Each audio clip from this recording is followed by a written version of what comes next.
Voilà, poulet riche. Boutique bijoux d'or, Mossi, Elengi.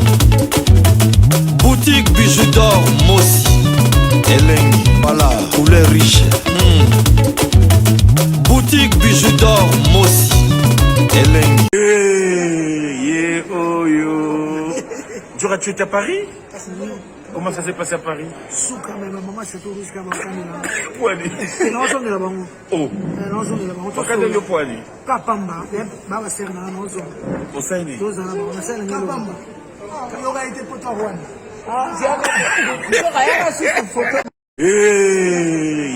Oh yo. Djura, tu étais à Paris? Comment ça s'est passé à Paris? Souka mais maman c'est tout risque à Bakamina. Poani.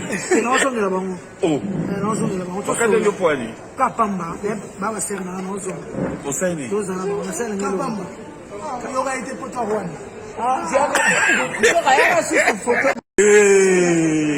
Oh yo.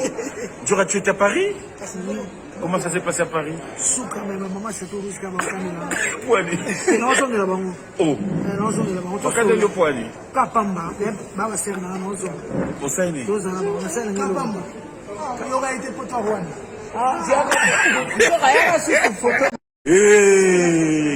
Oh yo. Djura, tu étais à Paris? Comment ça s'est passé à Paris? Souka mais maman c'est tout risque à Bakamina. Poani.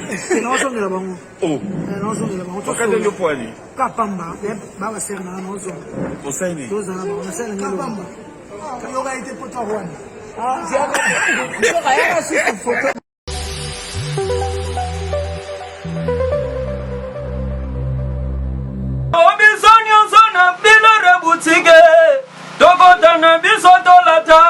Voyant Simba Bogartala, hey, Esalina Ndengena Yomwani, Balobi Tokota, le lobi sonyo zona bila reboutique, Tokota Nebisotolata, voyant Simba Bogartala, Ayesalina Ndengena Yomwani.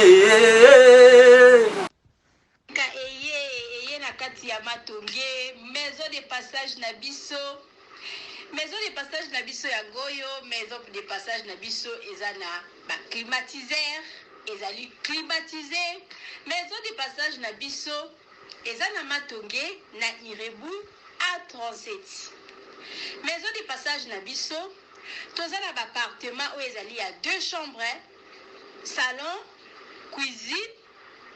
Tous les 2 chambres on ezana ba toilette na kati.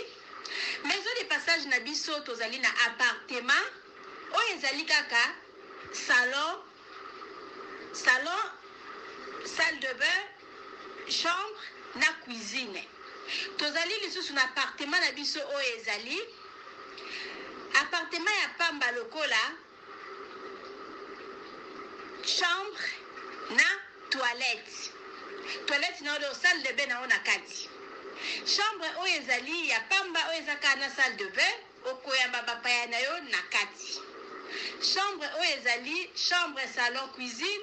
Salon ezali ya munene comme okoyamba bapaya na yo na kati, comme okoki koyamba bapaya na yo libanda. Mai na biso ebimaka kitoko. Courant na biso toza na balune ebele. Toza na groupe na biso soki courant ekei totie essence na kati ya groupe. Ndako na biso ezali sécurité, ezala sécurité ya makasi. Maison de passage na biso na matonge toza kobengisa bino. Mwana nyonso tu ya poto. Benga numéro oyo ozomona. Réserver place na yo pona ozwa place na yo ya kolala. Na kati ya maison de passage na biso tozali na boutique. Boutique oyo bazoteka ba duvet, bazoteka nyonso tu na kati ya boutique wana. Tozali lisusu na nini voiture autotie na disposition na bino batu bozoya na kati ya maison de passage na biso auto bengi yango Bidor. Contactez Bijoux d'Or TV. Contactez numéro oyo moni. Réservez place na yo. Ozwa place na yo avant parce que ba place na biso mingi eza kozala toujours occupé. Benga avant zwa place na yo. Okozala jamais déçu. Merci.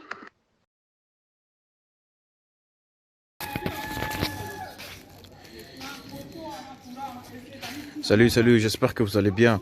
En fait, c'est plus pour les diasporas. C'est donc qui veulent passer leur séjour ici à Kinshasa. Alors pour tous vos déplacements, il y a une voiture à louer qui est là, marque Hyundai. La voiture elle est confortable, donc climatisée et tout. Donc la voiture répond vraiment aux normes. Alors pour tout contact, veuillez contacter Bidor TV au numéro qui suit, plus 49 17 85 52 23 11. Donc je réponds pour une meilleure compréhension. Plus 49 17 85 52 23 11. Donc la voiture elle est là, marque Hyundai. Donc voilà. Donc ici nous sommes à Kinshasa. Donc pour tous les diasporas, pendant tous vos séjours à Kinshasa, voilà la voiture elle est là pour vos déplacements et tout. Donc partout où vous voulez y aller, la voiture elle est là. Donc vraiment, veuillez contacter Bidor TV et vous ne serez pas déçus. Merci et bye. Oui, botali vidéo na biso ya publicité, voiture na biso eza na Congo, mutolingo kende na yo Congo, contactez Bidor TV na voiture oyo tu komona okozala jamais déçu parce que Mama Bijou d'Or alobi eza po na biso ba diaspora. Mama Bijou d'Or naza na besoin ya ba partenaire.